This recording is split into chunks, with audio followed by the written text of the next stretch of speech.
unlocking your world of creativity with best-selling author and brand innovator, Mark Stinson. This episode is brought to you by White Cloud Coffee Roasters, where every bean tells a story of adventure. Visit whitecloudcoffee.com and use the code CREATIVITY.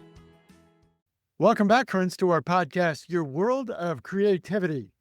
Well, here we are at episode 398. Oh, wow. As we near the end of our 7th year of the World of Creativity podcast. And it's just so great. I'm thrilled today to welcome award-winning music business producer, keynote speaker, author, global DJ performer, really epitomizes everything we try to do here at the podcast. Welcome in Amani Roberts. Amani, welcome to the show. Thank you very much for having me, Mark. I'm excited to be here and chat with you. Yeah, and you've got a podcast of your own, so you know what it takes to get these shows up every week. Yes, I do. It's not easy. It's great to talk to creatives like yourself. Amani is a USA Today bestselling author. His latest book is called The Quiet Storm, an historical and cultural analysis of the power, passion, and pain of R&B groups. Wow, there's a lot going on there. So we're going to dive into how some of these groups shaped music, identity, and community, but the creative journey alone. Amani, you bridged from the DJ booth to the classroom with music and education. How did some of your earlier experiences as a DJ really evolve into this bigger mission? I always like to see the journey of unlocking creativity. Where did it go for you? I think starting as a DJ, that's the ultimate of being creative. You know, you're playing records, trying to move a crowd, trying to keep people there. And then you want to continue to share your story, which is where the first book came in. And then, I have a passion and love for R&B music. So when I did my thesis in grad school, that's where the second book came in. So just kind of following the breadcrumbs, so to speak. And with someone, you get an opportunity to do something, saying yes, which is very important as a creative. And then just really honing in on what I love and what I'm skilled at and trying to focus on that. And that's how the journey started, what I followed, and where I am today. Great. Well, what inspired you to take on this topic? What a big idea to say that R&B, I love to listen to the Soul Channel, the Temptations, the TLC, as you cover in the book, but much more as a cultural and historical analysis. What led you to that topic? It was my thesis in grad school, went to Berklee College of Music for my master's in music business. And I had several people, advisors along the way that were like, you have something here that can be more than a thesis. And so once I was finished with grad school, I said, well, let's kind of take it the next step, turn it into a book. Then I had to do significantly more research, which took time. And since I had a love for R&B music and R&B groups, I was working on a project that I love. So that's what really got me over the hump and got me through the tough days, because I love to research, finding out new things, understanding the stories of some of my favorite acts and groups. So it was the love for R&B music that kind of got me through the tough times, but it was just taking the thesis and running with it is really what the beginning, the origins of the project were. Yes. Well, it's such an important social commentary affecting culture and current events, identity, social change, civil rights movement, Black Lives Matter. It's all part of art, but it's part of community. What did you uncover? What did you learn about how this movement became a bigger social commentary? Well, particularly in like the 60s and 70s, there was a lot of songs that were released that were kind of like the soundtracks to the time. And the Impressions had some songs that were really popular, Sly and the Family Stone. During the civil rights movement, the soundtrack to that movement was many, many kind of R&B songs, particularly for R&B groups. Then as you move forward, you get to like the 80s and things were going on in the 80s, whether it be like HIV and AIDS epidemic, and then you have the wall falling over in Europe. So there are lots of things that were spoken about within R&B music and talked about. And so it's always like the soundtrack of what's happening in the world and the lives, especially from the time period I started doing the research from the 50s all the way to the mid 2000s. Mm-hmm. And I think about acts like Marvin Gaye, who really transformed, but paid some price in terms of contract negotiations. We don't want you to go there. Why can't you just be a nice singer? Sam Cooke and others. I think about Sammy Davis Jr. I'm not going to sleep in the black only section of the hotel when you have me on the marquee in Yeah. Vegas. You know, how did the artists themselves influence this social movement? I mean, the artists were at the epicenter of the social movement. And it's interesting because back in the day, say in the 60s, 70s, artists were more outspoken in their music, in their interviews, in everything they did in terms of the kind of social climate and the social issues. Nowadays, it's a little different where most of the artists are a little quieter. They're protective of their brands. They don't want to be too outspoken. And so that's a difference that I discovered also. So it's really interesting to see. Now, some will still do protests and things nowadays, but in terms of the songs they're singing, the songs that get on the radio, there's very few protest songs now. It's not as popular as it once was. And I think that has a lot to do with control of like the labels and just artists wanting to protect their brands, which are so much more important now than they were before. Right, right. Yeah, I think there's a risk taking there. Certainly, you're working in the corporate setting, overlapping creative spaces and classrooms and so forth. I wanted to think about your 30 years in hospitality, all the years in the music industry now. You've collaborated with brands. I was just reading Marriott, 7-Eleven, Calendly, Chartmetric, and others. Where do you find the cross, the overlap between the business and the music, the business and the creativity in taking risks? So I think if we look at the music business, and there's some groups and artists that took creative risks, which helped them elevate and make them become legendary. There are two that come to mind. One would be like Earth, Wind, and Fire. So they came out in like the late 60s, early 70s, and they really got to be known for their live shows. And what they did to take a risk in the live shows, they solicited the help of a magician, a world famous magician that helped them take their live shows from great to legendary. And that was David Copperfield. So they had a magician, one of the most famous magicians of all time, helping them with their live shows to make them memorable. People would come every year to see them perform live because they didn't know what to expect. And so they were able to consistently continue that. David Copperfield and Earth, Wind, and Fire worked together for decades.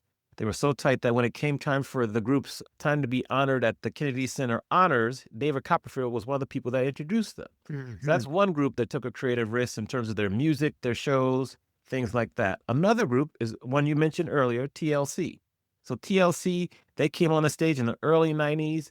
The lyrics that they were singing about were things that people were thinking but wouldn't dare sing about.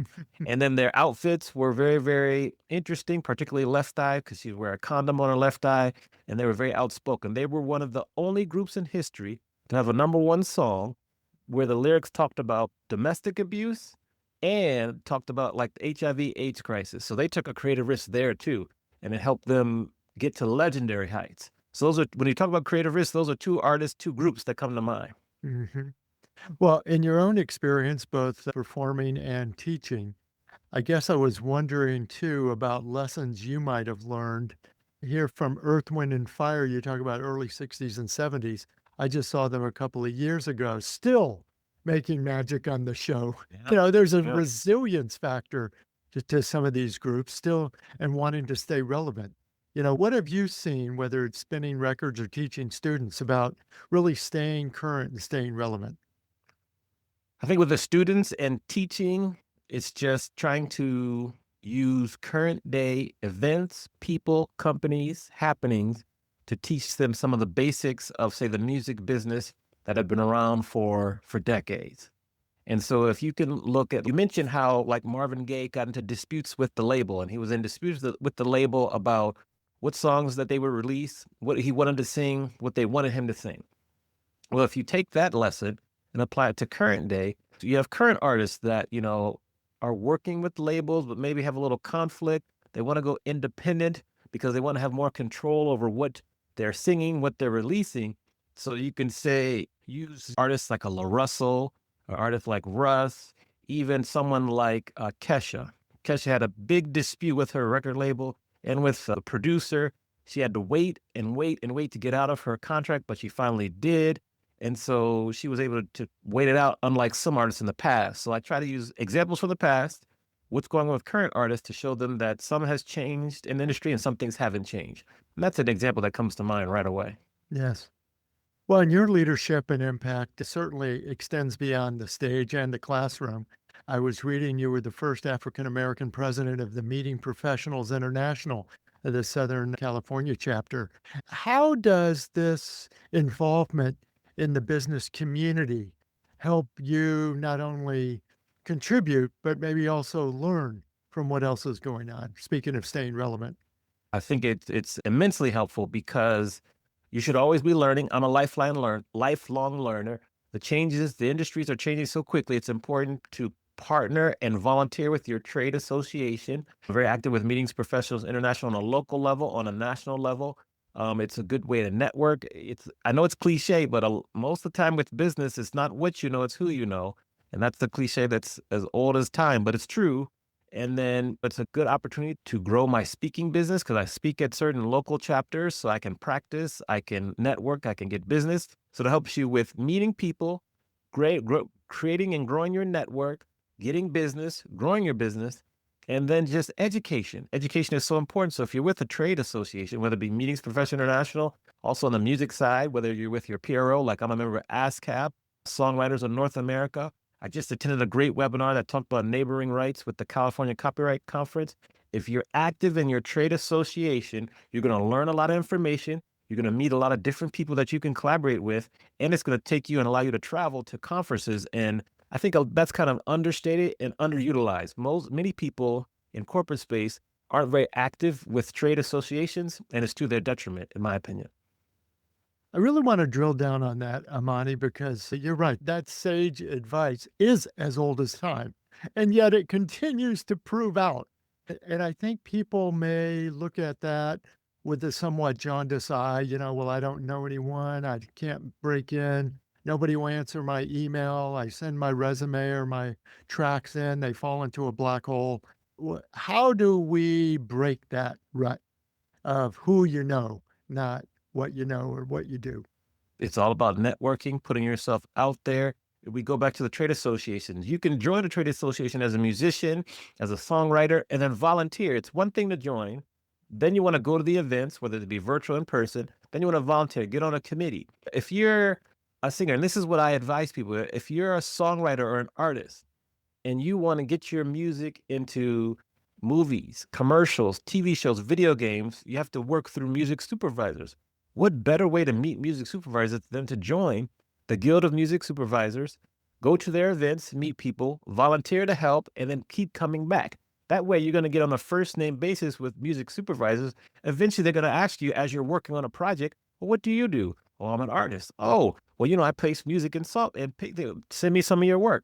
It will happen. As long as you're not overtly salesy, that will happen. Another thing, if you're the same person and maybe you're looking for a job in the industry, but you're volunteering. So you're on a committee, say you're on a marketing committee for, the Songwriters of North America, and you're marketing and you're helping them and you're showing up and giving good ideas and showing and doing good work. And then there's a job open like, well, hey, I see this job. Are you interested? Because it's going to be open. Most jobs are filled before they're even posted, but that's one thing. Again, it's who you know. So if you put yourself in environments where the barrier to entry is low, where there's not a lot of defenses up, where you're helping and you're part of a team and you get access to people that you might not normally get access to, the CEOs of company, the chief marketing officers, people who are making decisions, but you're on a committee together, that's great access. So I coach a lot of my music business clients on this fact. I also coach my artists that go to a Meeting Professional International event, volunteer your services. That way you get exposure, you meet people, you learn, you never know where that will take you. I give the advice so much, but very few people take it because it's hard for them to get past that mental block. Yes. Well, I want to ask a couple of questions about the future, Amani, but I want to take a moment to make sure our listeners know where to find you online, maybe learn more about the Quiet Storm book. Yes. So AmaniExperience.com is my website. If you're an artist that's listening or creative and you want to maybe work with me, just go to AmaniExperience.com/call, CALL, and you send me a note and I'll set up a call with you. My books are on the website or Amazon or any place you buy a book, it's there. Audible, I narrate the book. You can get it on Kindle, Amazon, all the places. That's how to reach me, and that's how to find my book. Great. And listen to that, creatives. He's given you a pass. give me a call, give him an email. You don't take advantage of it, you're not going to make the connection. Yes. I love it. Thanks, Amani. Hey, listen, I want to think about the future now, both the future of R&B and the music business, but also in the context of what we've been saying about creative leadership. Today's creatives, musicians, entrepreneurs, even educators, what can we do to apply these lessons learned? We saw R&B rise and dominate, and many say decline, and some groups individually decline, then they come back. Where do we find the meaningful resilience and relevance and collaboration to stay true to the art, but also evolve? I think where you look at resilience in terms of R&B groups, I love to use the Whispers as an example. The Whispers is a group that they released their first single in 1964. It took them 23 years to get their first Billboard Hot 100 single, which was Rock Steady. So that's one thing. As a creative, one of our most important attributes is resilience. We have to be able to fall down 8 times and get up 9 times. In terms of R&B music as a genre, it's still alive, it's still thriving, doing very well. Now, groups, that's another thing where it has fallen off and there's not as many as before. So it's up to that specific genre, and I like to say to really adapt to the times, promote, and really adjust to how artists are promoting themselves. We have to be much more active on social media, YouTube. A lot of artists will really be concerned about growing the number of followers, but I really think it's about how big you grow your email list. That's how you can be relevant. And nowadays, I was just having this conversation last night, it's not about having like 1 million fans. I like to advise my artists, and I think if you can get 1,000 true fans and grow from there, the Kevin Kelly model, you will create a sustainable empire, so to speak, and then you'll grow from there and become relevant again. So that's just a couple ideas about resilience, how important it is as a creative, and how to grow in this current era where we're so overwhelmed with posts and social media. You really have to keep at the grind and do the work underneath all of that to grow and to become and stay relevant. Amazing. I think I want to rewind and underscore that a little bit. You're taking a lot of zeros off my social media plan. It's not millions. You're taking No. 1,000, 1,000 true fans. And Great then you build insight. from there. You build from there, yeah. I love that. Now, Amani, I also want to expand this beyond music. There's a lot of listeners and previous guests to this podcast who have really tried to rediscover their creative spark in whatever field they're in and have used the analogy of music, rhythm, joy, lyrics, story, authenticity. But how can all of us creatives from all walks of life really bring more of that to our work and life? One of the keys that I help people with is I love to take people back to when you were your most creative, which is when you were a child. When you're a child, you have the world is your oyster. You try everything, you do everything, you take maximum risks. As you get older, you get more wary about taking risks. People tell you no more, so you stop. So I love to have my people, my clients, add in elements that they really loved as like a kid, whether it be songs that you loved as a kid. Start to play those because that'll kind of spark some more memories. If there's a certain type of food you used to love to eat as a snack, maybe you bring it back or whatever. A cereal, watch some TV shows. Add in elements of your life that were around and were very important to you when you were a child, when you were more creative. And this will just help you go back to a time when you were less inhibited. You had less inhibitions. And it really works. It works. And really, I learned this from Julia Cameron, the book, The Artist's Way. And this is a very constant theme in the book, and it works. And that's what I work with people with. I'm trying to think, like for me, I might watch TV shows where, back in the day I used to love, or that have certain songs and playlists that I use that really help bring me back to a time when I was my most creative. And then I try to take that and add what I'm doing in the current era and go forward from there. So fantastic. And let's not forget maybe a playlist of songs I'm going back to listen to Rock Steady right after there we go. The Rock Steady, listen to Heavenly People. Yes. Thank you for bringing those up. I love that. Well, Amani Roberts has been my guest. What a fantastic conversation, Amani. Thank you very much for having me, Mark. It's been a pleasure. Indeed.